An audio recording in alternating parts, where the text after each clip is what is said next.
Assalamualaikum class. Today is a 12th lecture of media laws, and we will start a new topic, that is cybercrime and cyber criminals. So let's start with this topic. Let me share my screen.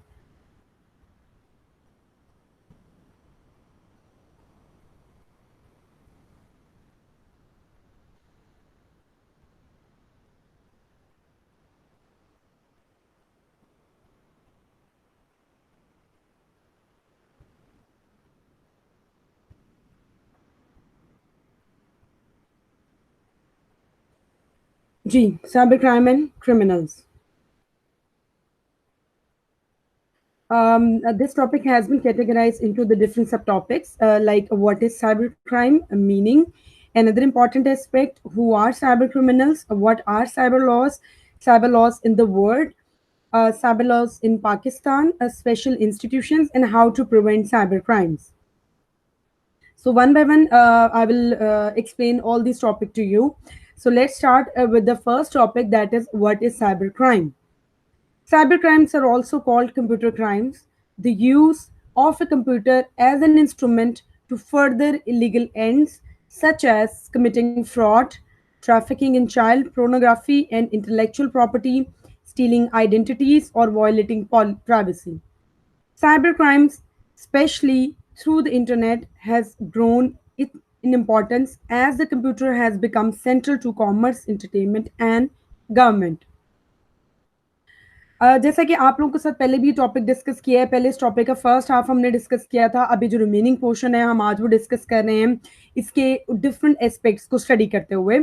जैसे cyber crimes जो हैं उनको computer crimes भी कहा जाता है, क्योंकि इसको कंप्यूटर क्राइम्स इसलिए कहा जाता है स्टूडेंट्स, क्योंकि ये कंप्यूटर को एज एन इंस्ट्रूमेंट यूज किया जाता है, और एज एन इंस्ट्रूमेंट कंप्यूटर को यूज करते हुए इससे डिफरेंट इलीगल ऑब्जेक्टिव्स जो हैं वो अचीव किए जाते हैं। और वो इलीगल ऑब्जेक्टिव्स क्या क्या हैं, जैसे फ्रॉड करना, ट्रैफिकिंग करना, यानी चाइल्ड पोर्नोग्राफी जो है आप लोगों को पता है over the period of time internationally इस चीज़ का जो है एक नेगेटिव ट्रेंड जो है वो देखने को मिला है, यानी नेगेटिव वे में ये ट्रेंड सेट हो गया है। तो ये चीज़ भी जो है इसी साइबर क्राइम्स के थ्रू जो है इसको प्रमोट किया जाता है। एंड इंटेलेक्चुअल प्रॉपर्टी राइट्स, मैंने आप लोगों को पहले भी बताया था कि अगर किसी ने अपना एक लिटरेरी वर्क जो है अगर उसने इंटेलेक्चुअल प्रॉपर्टी राइट्स के अंदर रजिस्टर करवाया हुआ है, कॉपी राइट्स के अंदर रजिस्टर करवाया है, और अगर हम में से कोई उस काम को जो है अपना काम बना के पब्लिश करे without giving reference to his work, then it falls within the category of like for plagiarism and stealing identities. आप इंटरनेट के थ्रू क्या करते हैं, लोगों के जो डिफरेंट सोशल नेटवर्किंग साइट्स जो हैं उन पर उनकी आइडेंटिटीज जो हैं उनको आप चुरा लेते हैं और उनकी प्राइवेसी जो है वो वॉयलेट करते हैं। Cyber crime specially through the internet has grown. अब बेसिकली जो है जैसे साइबर क्राइम जो है इसका ट्रेंड आपको मैंने पहले भी लास्ट क्लास में बताया था कि कैटेगरीज जो हैं वो बनी हुई है ट्रेडिशनल क्राइम्स की और एक मॉडर्न क्राइम्स की।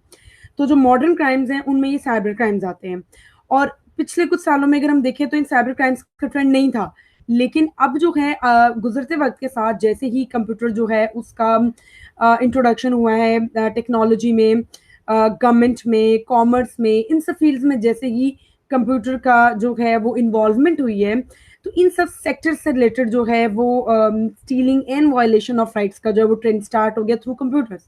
सो साइबर क्राइम जो है उसका एक ट्रेंड स्टार्ट हो गया और उसकी एक शिफ्ट हो गई, और वो शिफ्ट किस तरफ हुई कि डिफरेंट फील्ड्स के टूवर्ड्स हुई, जैसे commerce, entertainment and government.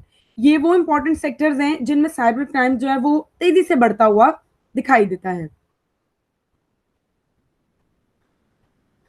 Because of the early and widespread adoption of computers and the internet in the United States, most of the earlier victims and villains of cybercrime were Americans. By the 21st century, though hardly a hamlet remained anywhere in the world that had not been touched by the cybercrimes of one sort or another. So, if we look into the historical background of this cybercrime trend, then we can say that this trend has been witnessed in the America, mostly in the United States, because ये जो computer trends जो हैं computer की जो technology जो है और internet की जो टेक्नोलॉजी है, ये ज़्यादातर इसको देखा गया कि इसका जो है इनिशियली ये स्टार्ट हुआ यूनाइटेड स्टेट से, ये सारा ट्रेंड कंप्यूटर्स एंड इंटरनेट्स का। तो मोस्टली जो विक्टिम्स और जो अब्यूजर जो हैं इंटरनेट के, यानी साइबर क्राइम्स के, वो initially they were American because they were the initiators as well and they were the victims as well.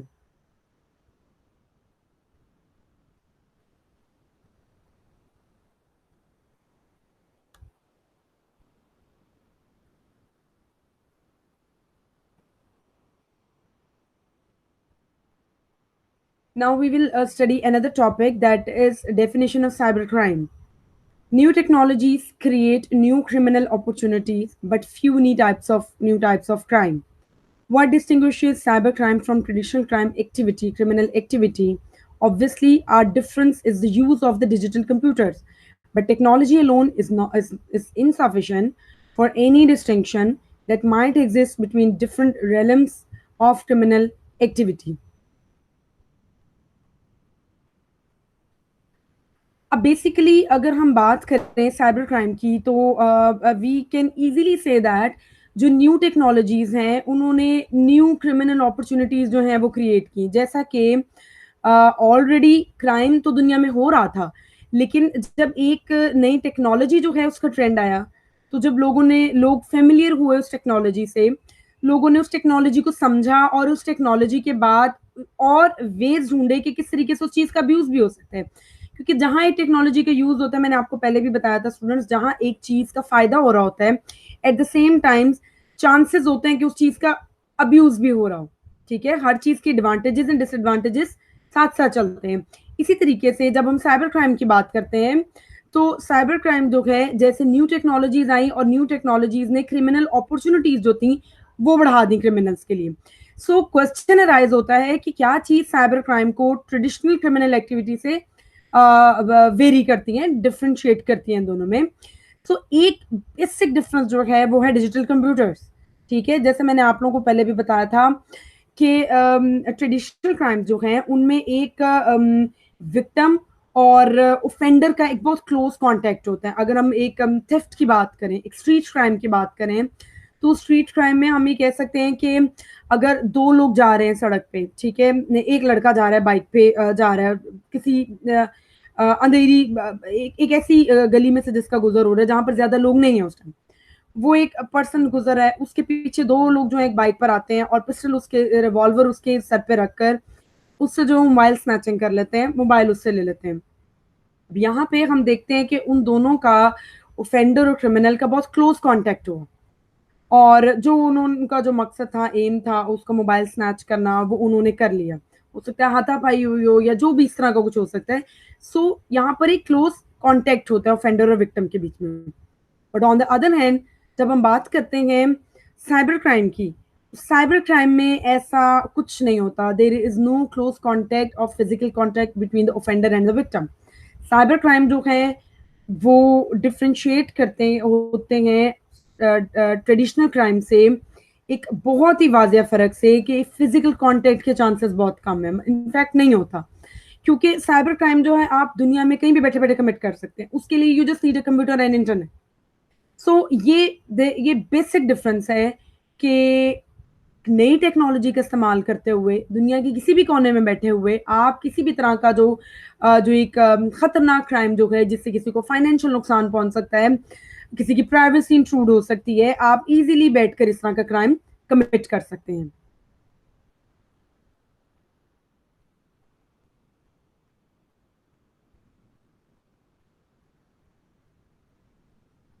Criminals do not need a computer to commit fraud, traffic in child pornography and intellectual property, steal an identity, or violate someone's privacy. All those activities existed before the cyber prefix became ubiquitous. Cybercrime, especially involving the internet, represents an extension of existing criminal behavior alongside some novel illegal activities.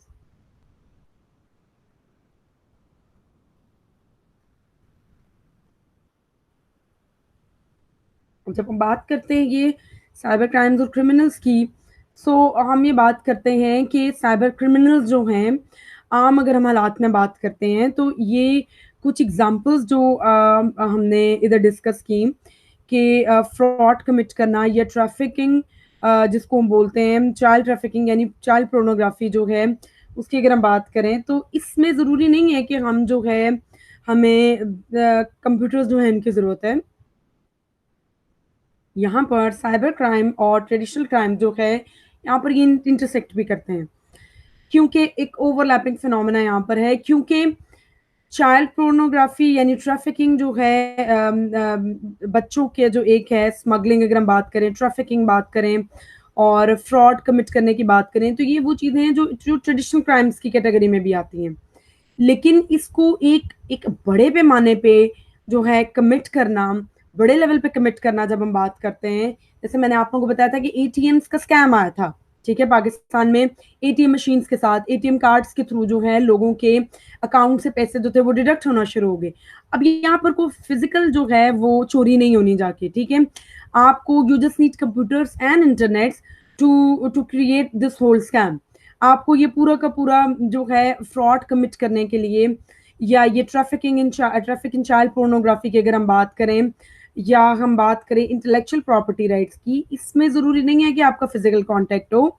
इसमें आप दुनिया के किसी भी कोने में रहते हुए अपने कॉन्टैक्ट्स को इस्तेमाल करते हुए आप इन चीज़ों को इजीली कमिट कर सकते हैं। So these all examples have been categorized into the category of cyber crimes.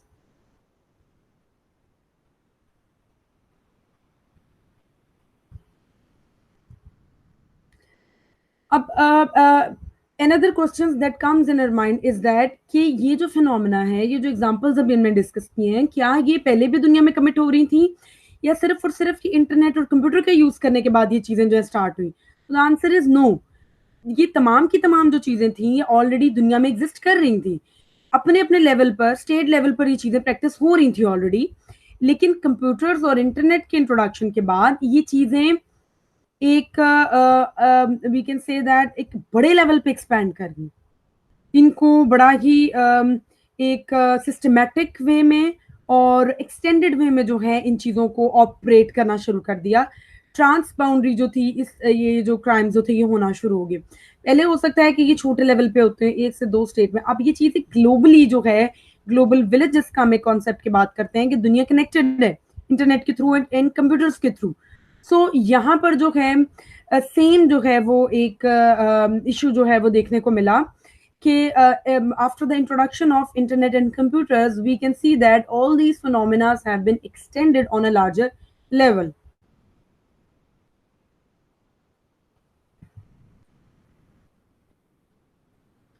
Most cybercrime is an attack on information about individuals,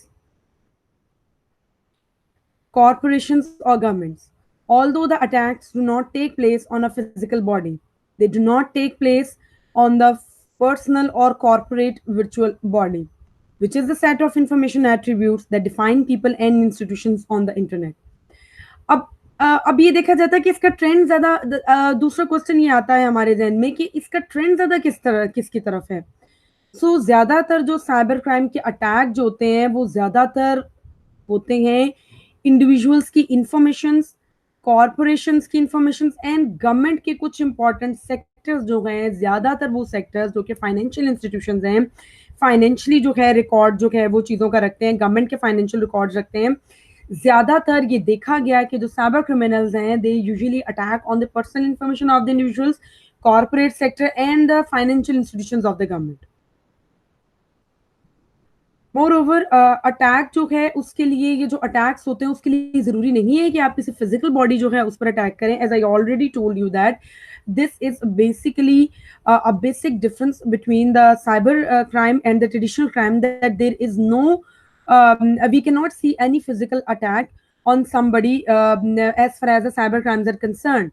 ये किसी के ऊपर पर्सनल फिजिकल बॉडी जो है उस पर अटैक नहीं होता, ये एक वर्चुअल कॉर्पोरेट वर्चुअल बॉडी के थ्रू जो है, यानी एक वर्चुअल वर्ड जो है कि एग्जिस्ट करता है साइबर स्पेस में, उसके थ्रू जो है, यानी ह्यूमंस इंटरनेट और कंप्यूटर का यूज करते हुए as an instrument that are use in their crime, उसका यूज करते हुए ये अटैक करते हैं individuals, corporations and different governments and institutions to achieve different objectives. Different तरह के ऑब्जेक्टिव जो हैं स्टूडेंट्स वो हो सकते हैं, वो ऑब्जेक्टिव वेरी करते हैं। साइबर क्रिमिनल्स टू डिफरेंट तरह के साइबर क्रिमिनल्स जो हैं उनकी अप्रोच जो है उसके लिहाज से जो है ये वेरी करते हैं। तो हम ये नहीं कह सकते कि कोई एक जो है एक कॉमन ऑब्जेक्टिव है जो सारे के सारे साइबर क्रिमिनल जो हैं वो अचीव करते हैं। हाँ, हम ये कह सकते हैं कि one of the most common objective is to earn और to gain the financial benefit. Financial benefit जो है वो एक कॉमन एलिमेंट है साइबर क्रिमिनल या cyber criminal activity.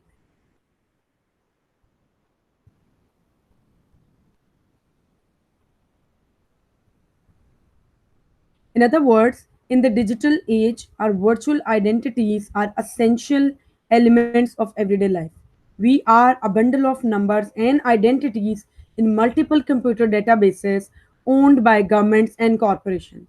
Cybercrime highlights the centrality of network computers in our lives, as well as the fragility of such seemingly solid facts as individual identity.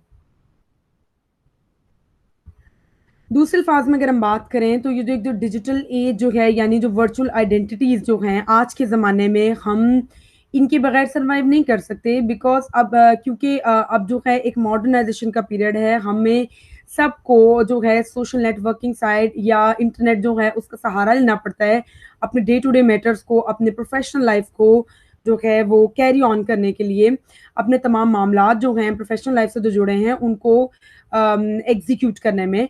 सो अब हमारा survival नहीं है इस चीज़ के अब बगैर, हमें we need internet, we need computers, we need different social networking sites जो कि हमारी एक डे टू डे लाइफ का पार्ट बन चुके हैं।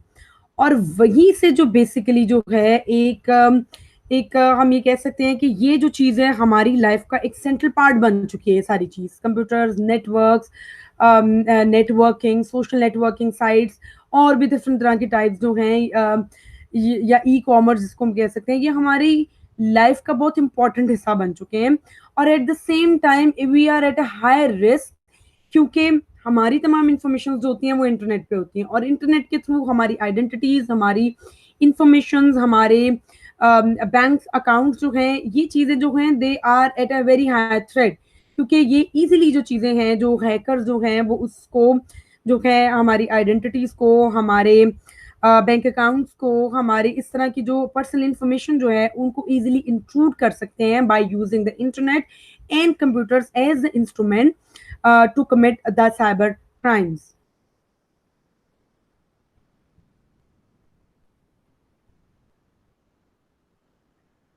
Another important aspect, which is a very important, we can say that another important subtopic of media laws or cyber crimes. An important aspect of cyber crime is its non-local character. Actions occur in jurisdictions separated by vast distances.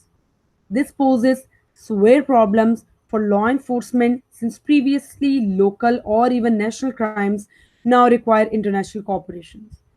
अब ये students एक सबसे बड़ा एक जो issue है आप लोगों को क्लास में भी मैं बहुत दफ़ा डिस्कस करती हूँ कि there are three basic important pillars of a government, legislature, executive and judiciary. ये तीन पिलर्स जो हैं किसी भी गवर्नमेंट का सेटअप चलाने में, उसकी स्मूथ रनिंग में हेल्प करती हैं। Legislatures make laws for the citizens, executive जो है उसमें हमारी लॉ इन्फोर्समेंट एजेंसी ज़्यादा आती हैं तो हमारे लॉज को इन्फोर्स करती हैं। उसके बाद जुडिशरी आती है कि अगर वो लॉज वायलेट हो जाएं और उनको जो है सैंक्शंस जो है यानी पनिशमेंट्स का जो प्रोसेस है through the administration of justice उस चीज़ को इंश्योर करती है जुडिशरी। अब प्रॉब्लम ये है कि अगर हम एक नेशनल लेवल के क्राइम की बात करते हैं तो उसमें एक जुरिस्डिक्शन डिफाइंड होती है, टेरिटोरियल जुरिस्डिक्शन। टेरिटोरियल जुरिस्डिक्शन का मतलब ये होता है कि एक let suppose Islamic, if we take the example of Islamic Republic of Pakistan, so the territorial jurisdiction of Islamic Republic of Pakistan extends over all its citizens, over all its institutes. उस मुल्क के अंदर आने वाले तमाम each and everything जो है उस पर उसकी टेरिटोरियल जुरिस्डिक्शन एक्सटेंड होती है। लेकिन अब यहाँ पर सिविल और क्रिमिनल जुरिस्डिक्शंस भी एक्सटेंड होती हैं पाकिस्तान के सिटीजन्स पर। पाकिस्तान की अदालतें जो हैं उनकी जुरिस्डिक्शंस एक्सटेंड होती हैं। बट ये मामला है ट्रेडिशनल क्राइम्स का। ट्रेडिशनल क्राइम्स जो हैं उनमें ये सारा का सारा सेटअप इस तरह से होता है। लेकिन जब हम बात करते हैं वर्चुअल क्राइम्स की यानी साइबर क्राइम्स की, तो साइबर क्राइम्स की तो जुरिस्डिक्शन ही बहुत ज्यादा वास्ट है। As I already told you that these crimes can be committed by sitting anywhere in the world. आप दुनिया के किसी भी कोने में बैठ के साइबर क्राइम जो है वो कमिट कर सकते हैं इजीली। और इनको फिर पकड़ना या इस चीज का तयन करना कि क्राइम कहाँ से कमिट हुए हैं, ये बहुत मुश्किल काम है। सो जुरिस्डिक्शन जो है वो एक सबसे बड़ा इशू है, क्योंकि क्राइम बहुत ज्यादा बड़े फासले पे बैठकर कमिट होता है। और ये चीज, यही जो वास्ट जुरिस्डिक्शन जो है, वास्ट डिस्टेंसेस का जो इशू है, ये एक सीरियस प्रॉब्लम जो है वो क्रिएट करता है फॉर लॉ एनफोर्समेंट एजेंसीज। क्योंकि when it comes to the national jurisdiction, तब तो आप अपने नेशनल जुरिस्डिक्शन में कमिट होते हुए, लोकल जुरिस्डिक्शन में कमिट होते हुए क्रिमिनल्स को तो आप पकड़ सकते हैं। लेकिन जब आपके जुरिस्डिक्शन में क्राइम नहीं हुआ, आपके लोग इफेक्ट हो रहे हैं, बट क्रिमिनल आपकी जुरिस्डिक्शन में नहीं है, ना ही क्राइम आपकी जुरिस्डिक्शन में कमिट हुआ है, सो फिर यहाँ पर प्रॉब्लम ये है कि यहाँ पर फिर एक दुनिया को जो है, दुनिया के डिफरेंट ममालिक जो हैं उनकी कोऑपरेशन रिक्वायर्ड है। उनको इकट्ठे होके कोऑपरेट करने की जरूरत है in order to capture these cyber criminals who are committing the crimes by sitting in different places of the world. जब तक इंटरनेशनल कोऑपरेशन नहीं होगी, हम इस तरह के क्रिमिनल्स को नहीं पकड़ सकते। सो एक बहुत इंपॉर्टेंट इशू जो है that needs to be address at the priority, that there is a high international cooperation is required when it comes to the jurisdiction of the cyber crimes.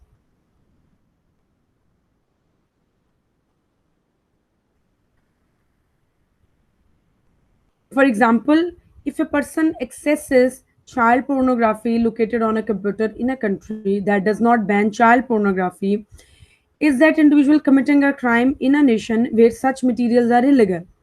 Where exactly does cybercrime take place? Cybercrime is simply a richer version of the space where a telephone conversation takes place somewhere between the two people having the conversation.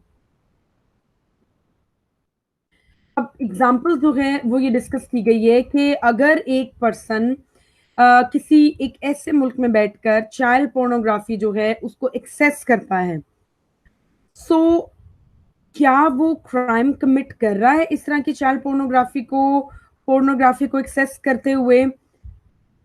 क्योंकि websites उस मुल्क से जारी हो रही हैं, issue हो रही हैं या ऑपरेट कर रही हैं जहां पर वो चीज इलीगल नहीं है, जहां पर उस चीज में बैन नहीं है, रदर आई शुड से।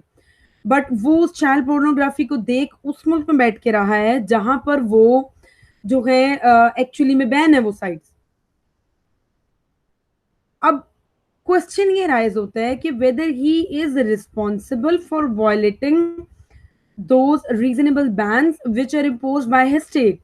कि वो जब अपने मुल्क में बैठ के एक चीज को एक्सेस कर रहा है, उसके अपने मुल्क में वो चीज बैन है, लेकिन जहां से वो चीज वेबसाइट जो है वो स्टार्ट हो रही है, इनिशिएट हो रही है या एक्सेस दे रही है दुनिया के दूसरे ममालिक के लोगों को, वहां पर वो चीज बैन नहीं है। So who is responsible actually for the person who is accessing that website?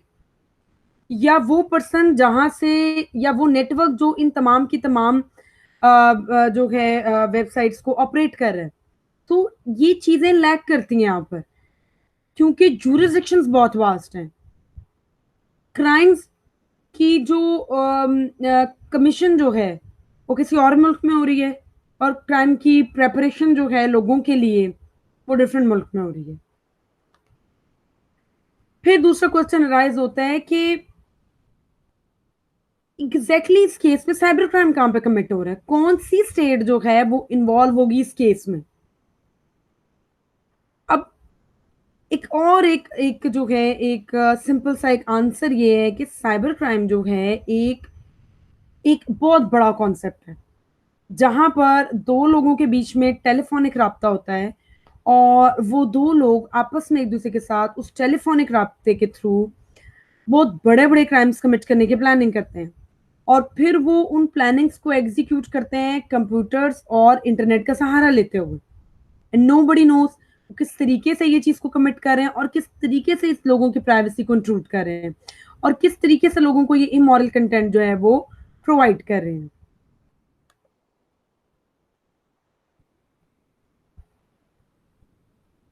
As a planet spanning network, the internet offers criminals multiple hiding places in the real world as well as in the network itself. However, just as individuals walking on the ground leave marks that a skilled tracker can follow, cybercriminals have clues as to their identity and location, despite their best efforts to cover their tracks. In order to follow such clues across national boundaries, though international cyber treaties must be ratified. अब एक और जो important एक एक जो phenomena जो है जिसकी हम बात करते हैं साइबर क्राइम में, वो ये है कि साइबर क्रिमिनल्स जो हैं वो अपने पार्ट पर जैसा एक आम जो है एक क्रिमिनल जब वो ट्रेडिशनल क्राइम्स में भी क्राइम कमिट करता है तो वो अपने तौर पे पूरी एफर्ट्स करता है कि वो अपने क्राइम को छुपाए, हर तरीके से प्लानिंग करता है कि after the commission of crime तमाम जो एविडेंसेस है उसको मिटा दे और किसी तरीके से पकड़ा ना आ जाए। Same is the case with the cyber criminals. Cyber criminals भी हर तरह की एफर्ट्स करते हैं अपनी आइडेंटिटी को छुपाने के लिए, प्रॉक्सीज लगाकर लोगों की इंफॉर्मेशन को एक्सेस करने में, प्राइवेसी को इंट्रूड करने में, तमाम की तमाम प्लानिंग के साथ वो इस तरह के मॉडर्न क्राइम्स को एग्जीक्यूट करते हैं। लेकिन जितने भी क्रिमिनल्स जो हैं एक्सपर्ट हो जाएं, ऑब्वियसली जब आपने उनका एक तोड़ ढूंढना है तो आपको उनसे भी एक्सपर्ट लोग रिक्वायर्ड हैं और स्टेट्स जो हैं फिर वो अपने अपने लेवल पर एक्चुअली में इस तरह के साइबर एक्सपर्ट जो हैं वो ढूंढती हैं और उन साइबर एक्सपर्ट्स के थ्रू फिर उन साइबर क्रिमिनल्स को आइडेंटिफाई करती हैं, उनके आईपी एड्रेसेस के थ्रू, उनकी नेटवर्किंग के थ्रू उन तक एक्सेस किया जाता है। अब जब उन तक एक्सेस करना है तो ये किसी एक काम स्टेट की काम नहीं है, एक्चुअली ज़रूरी है कि डिफरेंट स्टेट्स की आपस में कॉर्पोरेशन हो और जो इंटरनेशनल लेवल पर जो साइबर ट्रीटीज हैं there is a dire need to make amendments in those treaties. जब तक उन ट्रीटीज को अमेंड नहीं किया जाएगा तब तक आप अपने ऑब्जेक्टिव्स जो हैं वो अचीव नहीं कर सकते। सो हाई ऑब्जेक्टिव्स अचीव करने के लिए, इस कॉम्प्लिकेटेड इशू के साथ डील करने के लिए it is highly recommended that the international treaties must be ratified in order to make the high cooperation between the states. States की high cooperation जो है वो required और वो इसी तरीके से हो सकती है जब previously existing treaties में जो है वो amendment की जाए और cooperation mechanism जो है उसको बढ़ाया जाए। Another subtopic is who are cyber criminals.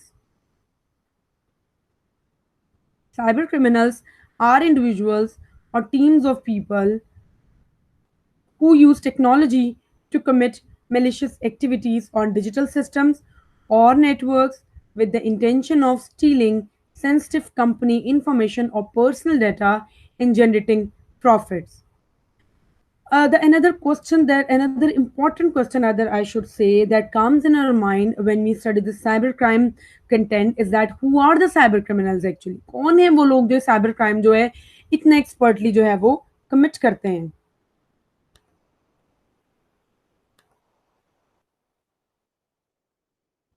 तो द आंसर है साइबर क्रिमिनल्स वो लोग हैं, वो एक्चुअली इंडिविजुअल्स हैं या उन इंडिविजुअल्स का नेटवर्क है जो कि टेक्नोलॉजी यूज करते हैं और टेक्नोलॉजी का सहारा लेते हुए गलत तरह की मिलिशियस एक्टिविटीज जो है, इलीगल एक्टिविटीज जो है वो कमिट करते हैं। और इलीगल एक्टिविटीज कहाँ कमिट करते हैं? नेटवर्क्स या डिजिटल सिस्टम्स में। और इंटेंशन क्या होती है कि लोगों की सेंसिटिव डाटा जो है, इंफॉर्मेशन जो है, प्रॉफिट कमाने के लिए वो इस्तेमाल कर सके। अब जैसे आप लोगों को पता है students, there are two basic elements of a crime, actus reus and mens rea. Actus reus का मतलब, मेंस रिया का मतलब होता है illegal ill intention, actus reus का मतलब physical act. So the moment you convert your ill intention into your physical act, that means that both the elements of the crime has been completed, and you have committed a crime, and now you fall within the category of criminal. So same is the case with the cyber crime कि उनकी intention भी है। Intention क्या है? Profit generate करना। अब physical act क्या है? इंटरनेट, कंप्यूटर्स ये नेटवर्क्स का यूज़ करते हुए वो लोगों की personal information, data, government institutes, corporate institutes जो हैं, सेक्टर्स जो हैं, उन तक अपनी रसाई करते हैं और वहाँ से वो सारी चीज़ें जो हैं वो चुराते हैं उनकी, और उसका और इंटेंशन क्या है कि प्रॉफिट जो है वो जनरेट करना ज़्यादा से ज़्यादा अपने पर्पस, अपने मकसद के लिए। सो दोनों एलिमेंट्स प्रेजेंट है, एक्ट्रेस रिया भी एंड मेंस रिया। सो इसका मतलब ये एक क्राइम प्रॉपर कमिट हुआ, और किसने कमिट किया? Cyber criminals. सो ऐसे लोग जो हैं उनको हम बोलते हैं cyber criminals.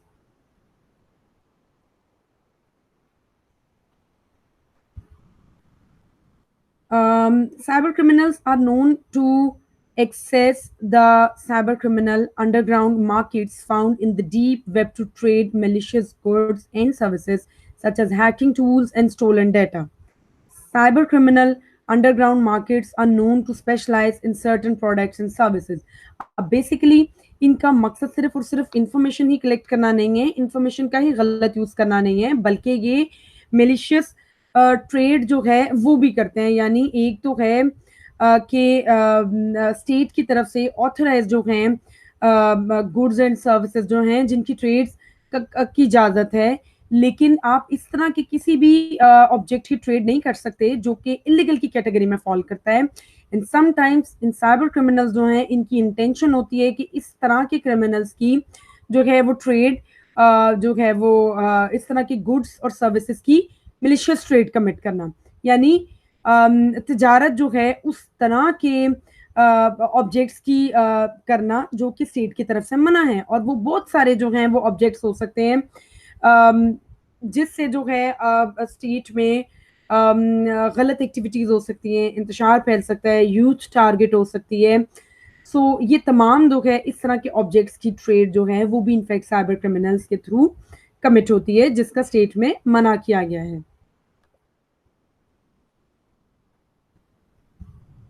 Laws related to cybercrime continue to evolve across various countries worldwide. Law enforcement agencies are also continually challenged when it comes to finding, arresting, charges and providing proving criminals. अब जब हम बात करें cyber जो laws जो हैं cyber laws जो हैं वो दुनिया में डिफरेंट कंट्रीज जो हैं उनके लॉज जो हैं वो वेरी करते हैं एक दूसरे से, और प्रॉब्लम जो है वो मोर और लेस हर स्टेट को एक ही प्रॉब्लम जो है वो पेश आता है, वो है लॉ इन्फोर्समेंट का। और लॉ इन्फोर्समेंट एजेंसीज को बहुत ज़्यादा चैलेंजेस जो हैं वो फेस करने पड़ते हैं इन साइबर क्रिमिनल्स को ढूंढने, फिर इनको अरेस्ट करने, फिर इन पर प्रॉपर चार्जेस अप्लाई करने और फिर इनको पनिशमेंट्स देने। सो ये इटसेल्फ एक बहुत ही ज़्यादा जो है एक कॉम्प्लिकेटेड फिनोमेना है which is posing a serious challenges when it comes to the law enforcement mechanism and law enforcement agencies.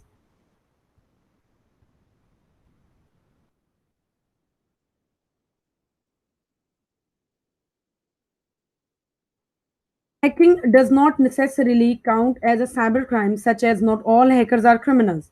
Cyber criminals hack and infiltrate computer systems with malicious intent, while hackers only seek to find new and innovative ways to use the system, be it for good or bad. अब hacking जो है उसका यहाँ पर एक hacking भी एक phenomena है, उसके पॉजिटिव एंड नेगेटिव एस्पेक्ट्स जो हैं एक तो वो यहाँ पर स्लाइड में डिस्कस किए हैं, फिर उसको साइबर क्रिमिनल्स के साथ जो है कंपैरिजन किया गया है कि ज़रूरी नहीं है हर तरह के हैकर्स जो हों साइबर क्रिमिनल्स हों। साइबर क्रिमिनल्स जो हैं वो आपके सिस्टम में एक गलत इंटेंशन के साथ इंट्रूड करते हैं और इन्फॉर्मेशन जो है वो एक्सट्रैक्ट कर लेते हैं, बट ज़रूरी नहीं है कि हैकर्स जो हैं वो हमेशा आपकी इन्फॉर्मेशन के साथ जो है वो प्रॉब्लम करें, इंट्रूड करें आपके प्राइवेसी में। हैकर्स समटाइम्स सिस्टम्स में जो है वो इन्वॉल्व होते हैं इनोवेटिव वेज ढूंढने के लिए कि टेक्नोलॉजी जो है उसका हम और तरीके से कैसे बेनिफिट कर सकते हैं। और दूसरा एक ये भी होता है कि जब आपके cyber criminals let suppose government की किसी कोई एक बहुत इंपॉर्टेंट सेक्टर है, उसकी कोई ऑफिशियल वेबसाइट है जिसपे डाटा लोगों का मौजूद है। अब लेट सपोज कुछ साइबर क्रिमिनल्स ने उस पूरी की पूरी इंफॉर्मेशन को हैक कर लिया। अब हमें इन रिटर्न हमें भी तो हैकर्स चाहिए ना जो कि उस चीज को का तोड़ निकाल सके। सो ये जो है बेसिकली ये एक डिफरेंस है कि हर तरह के हैकर्स जो हैं वो साइबर क्रिमिनल्स नहीं हैं। कुछ हैकर्स जो हैं वो गवर्नमेंट को एक्चुअली हेल्प करते हैं डेटा को रिकवर करने में जो कि साइबर क्रिमिनल्स ने जो है चुराए होते हैं। Cyber criminals also differ greatly from threat actors in various ways. The first of which is intent. Threat actors are individuals who conduct targeted attacks which actively pursue and compromise a target entity's infrastructure. Cyber criminals are unlikely to focus on a single entity, but conduct operations on broad masses of victims defined only by similar platform types, online behavior, or programs used. Secondly, they differ in a way that they conduct their operations. अब cyber criminals जो हैं वो threat actor से very करते हैं, जिसमें एक फर्क जो आता है सबसे बड़ा वो एक इंटेंशन में।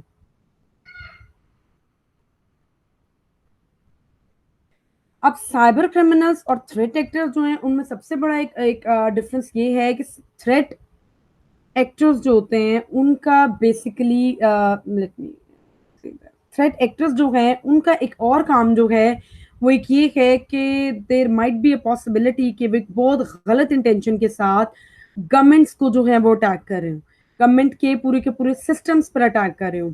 बट साइबर क्रिमिनल्स समटाइम्स छोटे लेवल पर भी काम करते हैं, जरूरी नहीं है कि इतनी इल इंटेंशन के साथ इतने बड़े नेटवर्क्स को टारगेट कर रहे हो। सो ये एक और डिफरेंस है हैकर्स, थ्रेट एक्टर्स और साइबर क्रिमिनल्स में। साइबर क्रिमिनल्स नुकसान पहुंचाते हैं नो डाउट, लेकिन थ्रेट एक्टर्स जो हैं वो एक्चुअली एक डिफरेंट वे में ऑपरेट करते हैं, जो कि पूरे के पूरे सेटअप्स को थ्रेट दे देते हैं with a negative intention.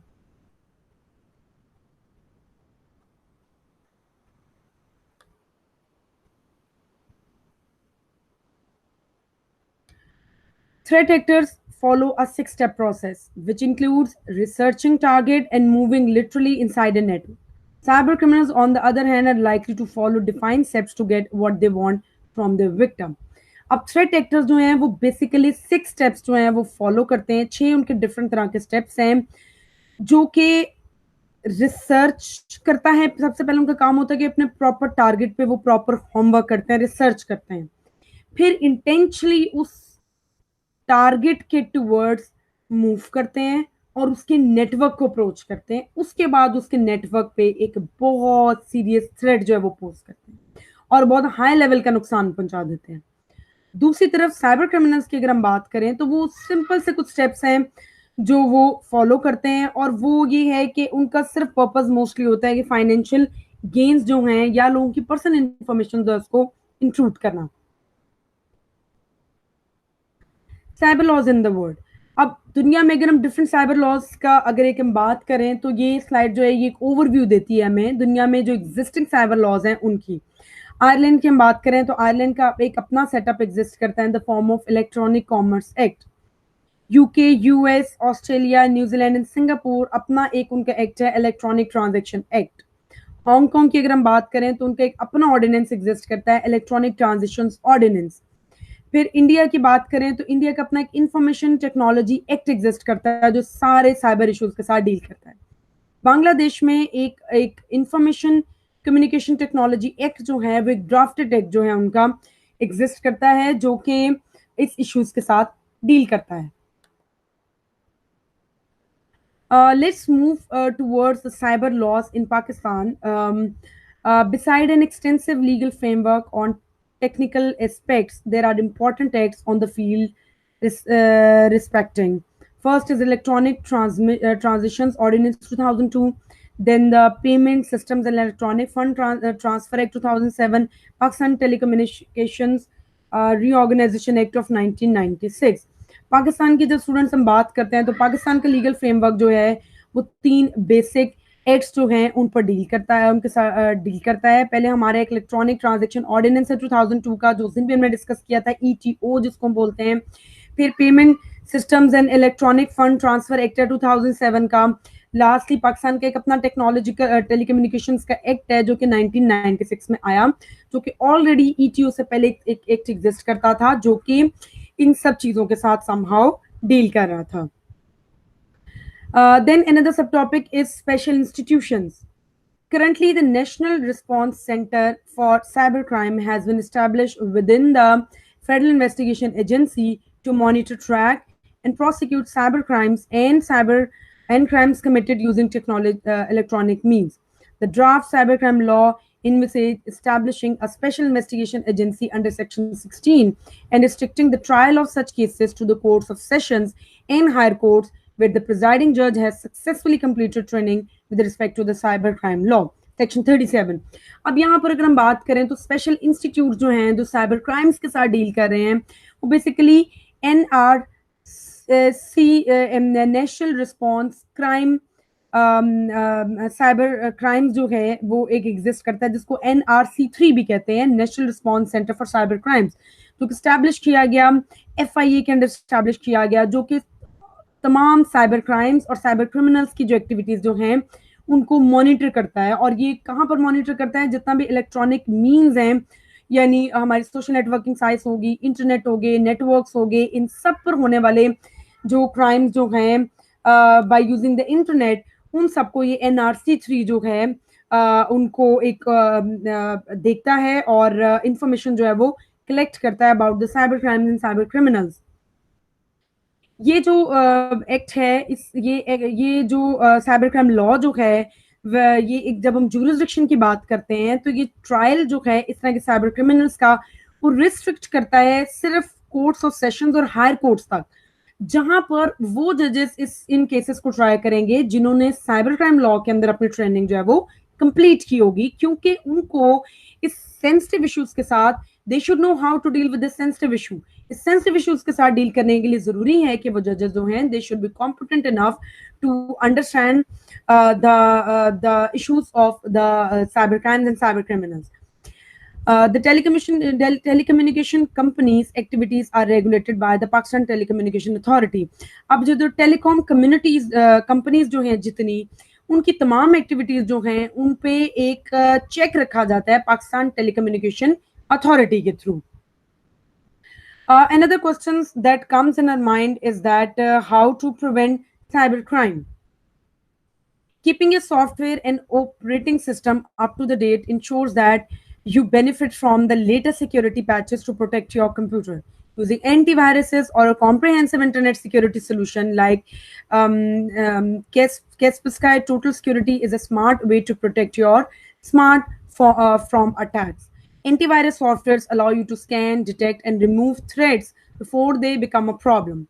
Having this protection in place helps to protect your computer and your data from cybercrime, giving you a peace of mind. अब ये क्वेश्चन जो है एक अनदर क्वेश्चन अराइज होता है कि हम साइबर क्राइम के साथ कैसे डील कर सकते हैं। So there is a different mechanism to deal with the cyber crime. सबसे पहले तो ये है कि अपना सोल्यूशन जो है कि अपना सॉफ्टवेयर और ऑपरेटिंग सिस्टम जो है इसको अप टू डेट रखें। अप टू डेट आप कैसे रख सकते हैं कि आप उसको तमाम अपडेट्स जो हैं उनको फॉलो करते रहें, एंटीवायरसेस जो हैं वो इंस्टॉल करें। बहुत सारे जो एंटीवायरसेस हैं, कॉमन एंटीवायरसेस, बहुत अच्छे एंटीवायरसेस जो हैं वो आप परचेज करके अपने सिस्टम में इंस्टॉल रखें, ताकि कोई भी वायरस जब आपके कंप्यूटर में है, कोई भी वायरस आपके कंप्यूटर में आके इंट्रूड करने की कोशिश करे तो वो एंटीवायरस आपके सिस्टम को प्रॉपर स्कैन करे और फिर एक प्रोटेक्शन मैकेनिज्म जो एस्टैब्लिश करे कि आपका जो डेटा जो है, इंफॉर्मेशन जो है वो प्रोटेक्टेड रहे। If you use antivirus software, make sure you keep it updated to get the best level of protection. Be sure to use strong passwords that people will not guess and do not record them anywhere. Or use a reputable password manager to generate strong passwords randomly to make this easier. अब एक और important solution ये है कि जब आप अपना antiviruses use करें तो कोशिश करें कि उन एंटीवायरसेस को भी अपडेट करते रहें ताकि वो हाई लेवल की प्रोटेक्शन जो है आपके सिस्टम को पहुंचाए।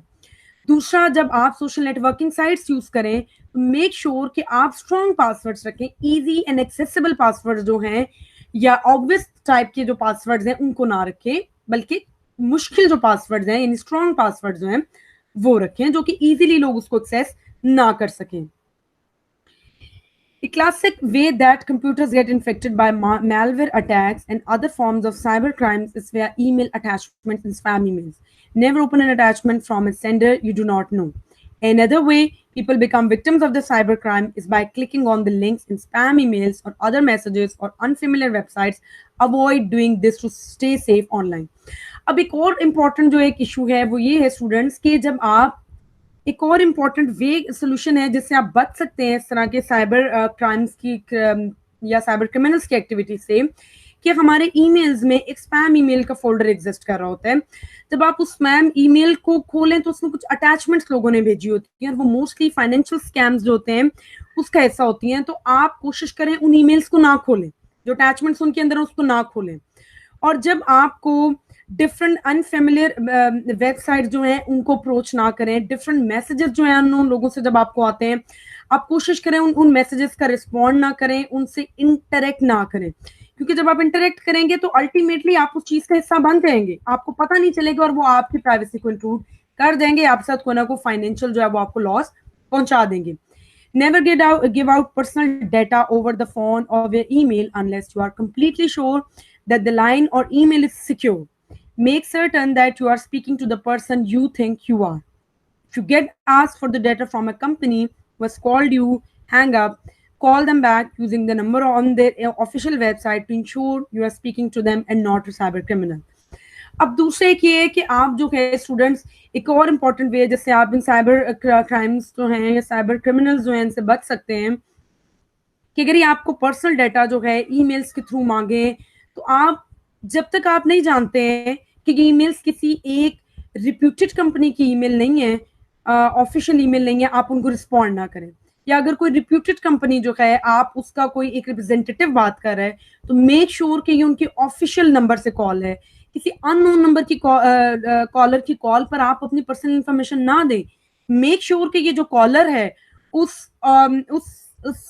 कॉर्पोरेट या उस कंपनी का या उस फर्म का जो है ऑफिशियल रिप्रेजेंटेटिव है। अगर आपको ये श्योर हो जाता है तभी आप उसको उस चीज का रिस्पॉन्ड करें। So now let's come to the conclusion. We have studied the cyber crime and cyber criminals, cyber activities, उनकी jurisdictions हमने डिस्कस की कि बहुत वास्ट jurisdictions हैं, उनको हम किसी तरीके से किस तरह से अवॉइड कर सकते हैं। फिर उसके बाद हमने ये डिस्कस किया कि दुनिया में जो है साइबर क्राइम के लॉज कौन कौन से एग्जिस्ट कर रहे हैं। पाकिस्तान में हमने उनके लॉज डिस्कस किए, फिर इंस्टीट्यूशन सेटअप हमने डिस्कस किया, NRC 3 हमने डिस्कस किया। उसके तहत वो कौन कौन से कोर्ट जो है उनको ऑथराइज करता है कि साइबर क्रिमिनल्स के क्राइम्स को जो है वो ट्राई करना है, किस तरीके से करना है वो डिस्कस किया। फिर हमने डिस्कस किया कि हम किस तरीके से जो है साइबर क्रिमिनल्स जो उनकी एक्टिविटी से बच सकते हैं। मैंने आपको कुछ बहुत इंपॉर्टेंट सॉल्यूशंस बताए, उनको फॉलो करते हुए हम साइबर क्रिमिनल्स की जो एक्टिविटीज हैं उनसे बच सकते हैं। और ये इस वे में जो है हम इसको कंक्लूड करते हैं कि ये एक बहुत इंपॉर्टेंट टॉपिक है और with the passage of time दुनिया में बहुत ज्यादा जो है वो इंपॉर्टेंस ले चुका है। हम इसको अवॉइड नहीं कर सकते। हाँ, हम ये कर सकते हैं स्टेट लेवल पे कि अपने जो है लॉज बनाएं, प्लस इंटरनेशनल कॉपरेशन जो है वो बहुत ज्यादा रिक्वायर्ड है इस तरह के कॉम्प्लिकेटेड इश्यूज के साथ डील करने के लिए। आई होप स्टूडेंट्स आपको जो है ये टॉपिक समझ आ गया होगा। I will post this lecture in your Google classroom. If you have any questions feel free to ask and take care of yourselves. अल्लाह हाफिज।